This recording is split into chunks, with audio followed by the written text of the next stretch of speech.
So this is your lecture 5 और इसमें हम पहले क्या पढ़ेंगे, सेग्रे चार्ट।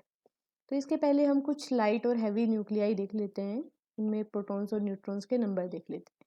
तो पहले हम लेते हैं एग्जांपल लाइट न्यूक्लियाई का, तो हम हीलियम लेते हैं 2He4। तो इस केस में आप देखेंगे तो इसके नंबर ऑफ प्रोटॉन्स कितने हैं, इस केस में है 2। ठीक है, ये जो इसका एटॉमिक नंबर है। और न्यूट्रॉन्स कितने होंगे, 4 - 2 2। तो इसमें प्रोटॉन्स और न्यूट्रॉन्स इक्वल हैं। ऐसे ही अगर आप और लाइट न्यूक्लियाई देखते हैं, जैसे कि Li लेते हैं, तो Li के लिए क्या होता है 3Li6। तो इस केस में प्रोटॉन्स कितने हैं 3 और न्यूट्रॉन्स कितने हैं, वो भी 3 हैं। तो इस केस में भी प्रोटॉन्स और न्यूट्रॉन्स इक्वल। ऐसे ही अगर आप और भी बाकी लाइट न्यूक्लियाई देखेंगे तो उसमें भी आपको नंबर ऑफ प्रोटॉन्स और नंबर ऑफ न्यूट्रॉन्स आपको इक्वल मिलेंगे। ठीक है, पर अगर आप हैवी न्यूक्लियाई के साइड जाते हैं तो हम एग्जांपल लेते हैं क्लोरीन का। क्लोरीन का एटॉमिक नंबर है 17 और जो उसका एटॉमिक मास है वो कितना है 35। तो इस केस में प्रोटॉन्स कितने हुए आपके 17, पर जो इसके न्यूट्रॉन्स हुए वो आपके कितने आएंगे 18। तो देखा हमने यहाँ पे कि जो न्यूट्रॉन्स है वो ज़्यादा हैं प्रोटॉन्स से। ऐसे ही अगर आप गोल्ड का एग्जाम्पल लेते हैं Au, जो इसका सिंबल है, इसके लिए जो एटॉमिक नंबर है वो है 79 और जो इसका मास नंबर है वो कितना है 197। तो इस केस में आपके कितने आए प्रोटॉन्स 79 और जो आपके न्यूट्रॉन्स है वो कितने आए 118। जब हम 197 से माइनस करेंगे 79 को। तो ऐसे आप देख रहे हैं कि जैसे जैसे आप हैवी न्यूक्लियाई की साइड जा रहे हो तो क्या हो रहा है कि आपके जो न्यूट्रॉन्स हैं वो ज़्यादा हो रहे हैं प्रोटॉन्स से। ठीक है, ऐसा जनरली मतलब जितने भी हैवी न्यूक्लियाई आप देखोगे उनके लिए ये बात होगी कि उनका जो न्यूट्रॉन्स है वो ज़्यादा होंगे उनके प्रोटॉन्स से। तो जो सेग्रे चार्ट है वो हमें यही स्टेबिलिटी लाइन दिखाता है एक्चुअली सेग्रे चार्ट। तो अगर आप Z=n ड्रॉ करते हो तो ये आपको पर्टिकुलर लाइन मिलती है। तो आप यहाँ पे देखोगे कि लाइट न्यूक्लियाई तो इस लाइन पर लाई कर रहे हैं। ठीक है, पर जैसे जैसे आप हैवी न्यूक्लियाई की साइड जाओगे तो ये जो लाइन है वो झुकने लगती है न्यूट्रॉन नंबर की साइड। ये हमारी न्यूट्रॉन नंबर वाली साइड है और ये प्रोटॉन नंबर। तो जो आपकी ये लाइन है वो न्यूट्रॉन्स की साइड झुकने लगती है। तो ये क्या दिखाती है कि आपके जो न्यूट्रॉन्स हैं वो ज़्यादा हैं प्रोटॉन से हैवी न्यूक्लियाई के लिए।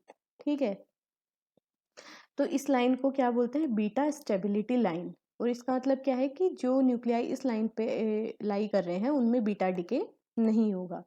ठीक है, लेकिन जो न्यूक्लियाई इसके ऊपर लाई कर रहे हैं या फिर इसके नीचे लाई कर रहे हैं उनमें बीटा डिके होगा। तो जो न्यूक्लियाई ऊपर लाई कर रहे हैं उन्हें हम न्यूट्रॉन डेफिशिएंट बोलते हैं, क्योंकि जो न्यूक्लियाई इस यहाँ पर लाई करेंगे उनमें क्या होगा कि आपके प्रोटॉन्स ज़्यादा हैं न्यूट्रॉन से। और जो न्यूक्लियाई यहाँ पे होंगे उनके लिए क्या होगा कि आपके न्यूट्रॉन्स ज़्यादा हैं प्रोटॉन से, इसीलिए इनको हम क्या बोल रहे हैं न्यूट्रॉन रिच और इनको बोल रहे हैं न्यूट्रॉन डेफिशिएंट। तो जो न्यूक्लियाई आपके न्यूट्रॉन डेफिशिएंट हैं वो बीटा प्लस डिके होता है उनमें, और जो न्यूक्लियाई न्यूट्रॉन रिच हैं उनमें बीटा माइनस डिके होता है। क्योंकि यहाँ पे जब न्यूट्रॉन ज़्यादा है तो आपका जो न्यूट्रॉन है वो डिके हो जाएगा, वो प्रोटॉन्स और इलेक्ट्रॉन में टूट जाएगा। और जो आपके ये न्यूट्रॉन डेफिशिएंट है वहाँ पे आपका जो प्रोटॉन है वो डिके हो जाएगा, वो न्यूट्रॉन और पॉजिट्रॉन में टूट जाएगा। तो इस तरह से वो डिके के बाद फिर से इस लाइन पर आ जाएंगे ताकि वो स्टेबल हो पाएँ। सेग्रे चार्ट जो है वो हमारा यही दिखाता है कि स्टेबल न्यूक्लियाई इस लाइन पर लाई करते हैं। ठीक है, तो ये तो बीटा डिके की बात हुई। इसके अलावा कुछ न्यूक्लियाई हैं जो अल्फा डिके होता है जिनमें। ठीक है, तो वो डिपेंड करता है नंबर ऑफ प्रोटॉन्स और नंबर ऑफ न्यूट्रॉन्स के रेशियो पर। ठीक है, जब उनमें काफ़ी ज़्यादा डिफरेंस होता है वो अगर हम हैवी न्यूक्लियाई के साइड जाएंगे तो वो स्टेबल होने के लिए उन्हें हैवी न्यूक्लियाई हैवी जो पार्टिकल्स हैं उनको डिके करना पड़ेगा, क्योंकि बीटा डिके में क्या हो रहा है एक प्रोटॉन या एक न्यूट्रॉन टूट रहा है। ठीक है, पर अल्फा डिके क्या होता है, अल्फा डिके क्या होता है हीलियम का न्यूक्लियस होता है वो। ठीक है, तो अल्फा डिके में वो पूरा का पूरा एक अल्फा पार्टिकल को डिके करेगा, तो इससे क्या होगा कि वो फास्ट अपने स्टेबल फॉर्म की तरफ पहुंचेगा। तो ये ऐसा हैवी न्यूक्लियाई में होता है। और अगर हम और हैवी न्यूक्लियाई की साइड जाते हैं, जैसे कि जो हमारे रेडियो एक्टिव मटीरियल्स हैं वो हैवी न्यूक्लियाई हैं, तो उनमें क्या होता है कि वो टूटने लगते हैं। ठीक है, वो टूटकर लाइट न्यूक्लियाई बना लेते हैं जिससे कि वो स्टेबल हो पाएँ। ठीक है, जैसे कि हमने ये सॉरी, इसमें बाइंडिंग एनर्जी कर्व में भी अगर आप देखो तो यहाँ पे जो न्यूक्लियाई लाई करते हैं वो टूट जाते हैं ताकि उनकी जो बाइंडिंग एनर्जी है वो बढ़ सके, वो ज़्यादा स्टेबल हो सके, वो अभी हम पढ़ेंगे, ठीक है। तो इससे हमने क्या कंक्लूजन निकाला कि जो आपके लाइट न्यूक्लियाई हैं उनमें लगभग इक्वल न्यूट्रॉन्स और प्रोटॉन्स होते हैं, और जो हैवी न्यूक्लियाई हैं उनके न्यूट्रॉन्स और जो है वो ज़्यादा होते हैं प्रोटॉन से।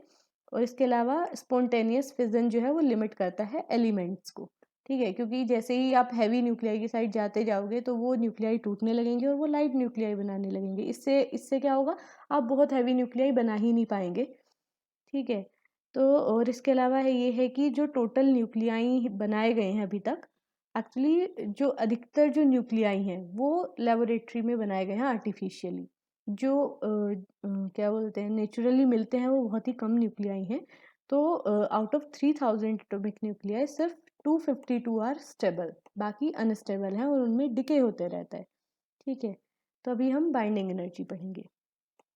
बाइंडिंग एनर्जी का कॉन्सेप्ट क्या कहता है कि अगर आपके पास कोई एटॉमिक न्यूक्लियस है और उसको आप कंप्लीटली तोड़ देंगे इसके कंस्टिट्यूएंट्स प्रोटॉन्स और न्यूट्रॉन्स में, तो उसके लिए जितनी एनर्जी चाहिए उसे हम बाइंडिंग एनर्जी बोलते हैं।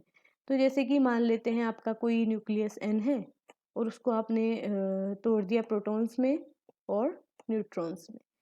तो इसको तोड़ने में एक जो न्यूक्लियाई है उसको प्रोटॉन्स और न्यूट्रॉन्स में तोड़ने में जितनी एनर्जी आपको देनी पड़ी उसको हम क्या बोलेंगे, बाइंडिंग एनर्जी। और इसको अगर आप अपोजिट सोचें तो क्या होगा कि आप कंस्टिट्यूएंट्स लेते हैं जैसे कि न्यूट्रॉन्स और प्रोटॉन्स लेते हैं और इनको मिला कर आप एक अपना न्यूक्लियस बना देते हैं। तो इस केस में क्या होगा कि एनर्जी बाहर निकलेगी। तोड़ने के लिए क्या है, आपको एनर्जी देनी पड़ी, और लेकिन जब आप इसको मिला रहे हैं और नया न्यूक्लियाई बना रहे हैं तो उस केस में क्या होगी, आपकी एनर्जी एक लिबरेट होगी।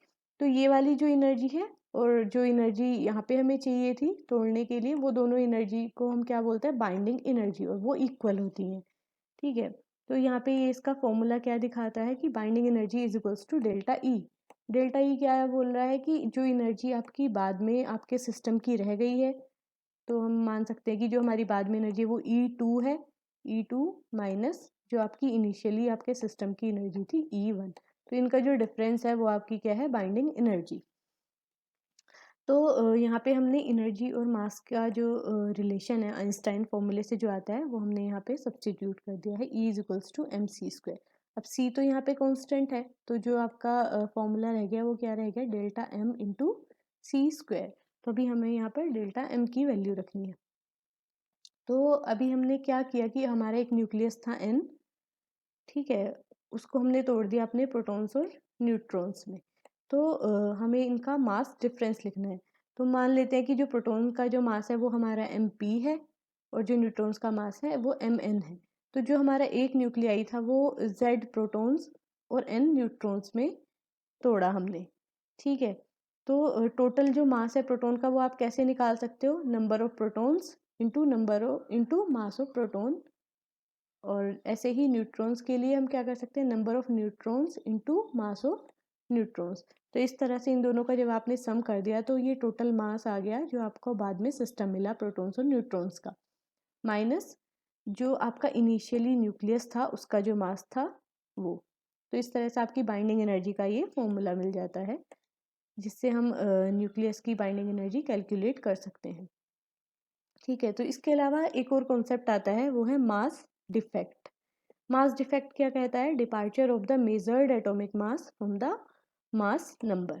तो जनरली अभी आपने क्या देखा कि हम जो हमारा जैसे कि मान लेते हैं हमारा जो सिंबल है किसी एलिमेंट का वो क्या है, ZXA।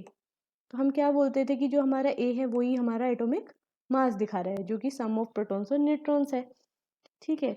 तो लेकिन एक्चुअली जब आप मेज़र करते हो तो वो जो एटॉमिक मास है वो डिफरेंट आता है मास नंबर ए से। तो इन दोनों का जो डिफरेंस है उसे ही हम मास डिफेक्ट बोलते हैं, ठीक है। तो ये इसका फॉर्मूला क्या लिख सकते हैं, MAZ, ये मास है जो हमने मेज़र किया माइनस जो मास आपके फॉर्मूले के अकॉर्डिंग था आपके एलिमेंट का। तो इस तरह से आप अपना मास डिफेक्ट जो है उसको कैलकुलेट कर सकते हैं। और इस मास डिफेक्ट की वजह क्या है, इसकी वजह बाइंडिंग एनर्जी ही है, क्योंकि जब आप प्रोटॉन्स और न्यूट्रॉन्स मिला के एक नया न्यूक्लियाई बना रहे हो या फिर न्यूक्लियाई तोड़ रहे हो तो क्या हो रहा है कि आपकी एक एनर्जी रिलीज हो रही है। और यहाँ पे हम वही केस लेके चल रहे हैं कि एक्चुअली हमने जो एलिमेंट लिखा वो हमने लिखा ZXA। हमने तो जितने हमारे नंबर ऑफ प्रोटॉन्स और नंबर ऑफ न्यूट्रॉन्स है उसके अकॉर्डिंग बोल दिया कि इसका एटॉमिक मास इतना होगा, पर एक्चुअली क्या हो रहा है कि कुछ मास यहाँ पर लॉस हो जाता है। ठीक है, तो इसीलिए हमें यहाँ पे एक मास डिफेक्ट मिलता है डेल्टा एम। तो यहाँ पे हमने 1H1 लिखा, तो इसके लिए अगर आप मास डिफेक्ट निकालते हैं तो इसका जो मेजर्ड मास है वो है 1.007825 माइनस, पर जो फॉर्मूले के अकॉर्डिंग है वो 1 है। तो इस तरह से आपको जो मास डिफेक्ट मिला वो ये मिला।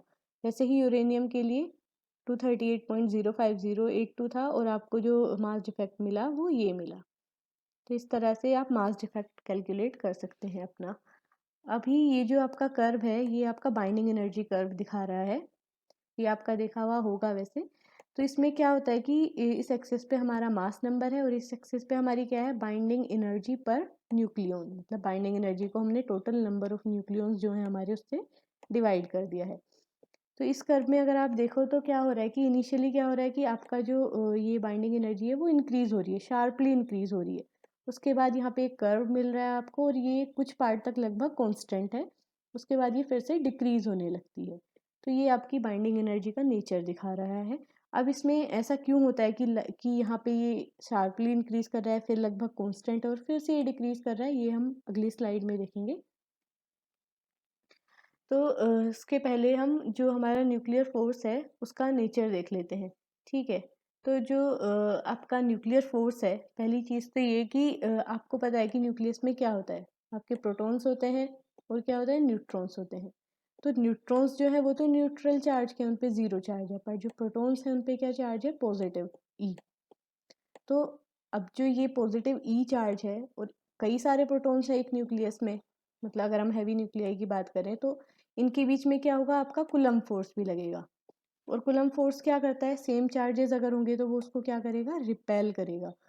तो इस वजह से क्या होना चाहिए कि आपके जो प्रोटॉन्स है वो तो एक दूसरे से दूर भागने चाहिए, पर न्यूक्लियर फोर्स की वजह से क्या होता है कि वो न्यूक्लियस के अंदर ही रहते हैं। तो ऐसा क्यों हो रहा होगा, तो पहली पहली चीज़ तो ये हुई कि हमारा जो न्यूक्लियर फोर्स है उसको ज़्यादा होना चाहिए किससे, कुलम्ब फोर्स से, तभी ऐसा हो सकता है, उसको ओवरकम करेगा, तभी ये पॉसिबल है कि प्रोटॉन्स हमारे न्यूक्लियस में एक साथ रह पा रहे हैं।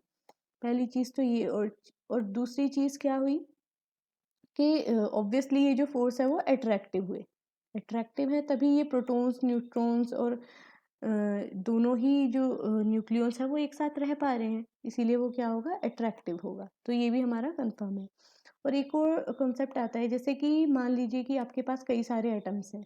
ठीक है, कोई एलिमेंट है मान लीजिए और उसके ये एटम्स हैं, तो हर एक एटम में क्या होगा, अपना एक न्यूक्लियस होगा और सभी न्यूक्लियस में क्या होंगे, प्रोटॉन्स होंगे और न्यूट्रॉन्स होंगे। और अभी हमने क्या बोला कि जो हमारा न्यूक्लियर फोर्स है वो क्या कर रहा है, वो अट्रैक्टिव फोर्स है। तो वो अब मान लीजिए कि ये यहाँ पे जो न्यूक्लियस है वो इन वाले न्यूक्लियस को भी अट्रैक्ट करेंगे, क्योंकि ये फोर्स तो अट्रैक्टिव फोर्स है, इसको भी अट्रैक्ट करेंगे, इसको भी अट्रैक्ट करेंगे। और हमने ये भी बोला कि ये फोर्स जो है वो क्या है, स्ट्रॉन्ग फोर्स है, कुलम फोर्स से इसका मैग्नीट्यूड ऑब्वियसली ज़्यादा है। तो अगर ये इतना स्ट्रॉन्ग फोर्स है तो ये क्या करेगा, इन सारे न्यूक्लियाई को अपनी तरफ अट्रैक्ट करेगा और फाइनली क्या होगा, ये सब कोलैप्स कर जाएंगे। पर एक्चुअली ऐसा होता तो नहीं है। तो इसकी वजह क्या है कि ये जो न्यूक्लियर फोर्स है वो शॉर्ट रेंज फोर्स है। तो अगर कोई एटम यहाँ पे है और दूसरा एटम यहाँ पे है तो ऐसा नहीं है कि इसका जो न्यूक्लियाई है वो इस वाले न्यूक्लियाई को अट्रैक्ट करेगा। उसकी वजह क्या है कि आपका जो न्यूक्लियर फोर्स है वो शॉर्ट रेंज फोर्स है, उसकी एक लिमिटेशन है कि वो कितनी दूर तक इफेक्टिव है। ठीक है, और वो क्या करता है कि जो उसके नियरेस्ट नेबर हैं, कोई भी न्यूक्लियन है अगर आपके पास, तो वो उसके जो आसपास के जो न्यूक्लियन है वो सिर्फ उन्हीं को अट्रैक्ट करता है, उन्हीं पे उसका फोर्स इफेक्टिव होता है। तो हम बोलते हैं कि ये जो फोर्स है वो हमारा शॉर्ट रेंज फोर्स है। तो ये तो इसके स्टेटमेंट हुई कि हमारा न्यूक्लियर फोर्स का जो नेचर है वो कैसा होता है। तो अभी हम आगे देखेंगे ये जो बाइंडिंग एनर्जी कर्व है इसका एक्सप्लेनेशन।